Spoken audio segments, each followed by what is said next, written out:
నీ భారము యెహోవా మీద. కష్టాలు ఇబ్బందులు వచ్చినప్పుడు భారంగా అయిపోద్దండి. ఒక్కొక్క రోజు చాలా భారంగా ఉంటుంది. ఈ రోజుని ఎప్పుడు దాటుతానా, హ్యాపీగా ఉన్న సమయాల్లో ఏమో టైం చాలా ఫాస్ట్గా గడిచిపోద్ది. సంతోషకరమైన సంవత్సరాలు చూడండి గిర్రుని తిరిగిపోతాయి. ఒక్కసారి శ్రమలు ప్రారంభమైన తర్వాత అవి ఎలా ఉంటాయంటే ఒక్కొక్క క్షణము చాలా కష్టంగా గడుస్తూ ఉంటుంది. కానీ దేవుడు సెలవిస్తున్న మాట, నీ భారము యెహోవా మీద. భారాలు తీసుకోవడానికి ఆయన సిద్ధంగా ఉన్నాడు. మనం మోపడానికి సిద్ధంగా ఉన్నామా?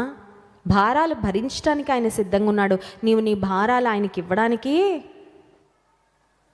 చాలాసార్లు లోక సంబంధమైన వ్యక్తులు మన ఆనందాలు మాత్రం పంచుకోవడానికి ఇష్టపడతారు, కానీ మన కష్టాలు పంచుకోవడానికి ఇష్టపడరు. కానీ దేవునిలో ఉన్న గొప్పతనం ఏంటంటే ఆయన మన బాధలు, మన భారాలు, మన కష్టాలు, మన కన్నీళ్ళు ఆయన తీసుకోవడానికి ఇష్టపడుతున్నాడు.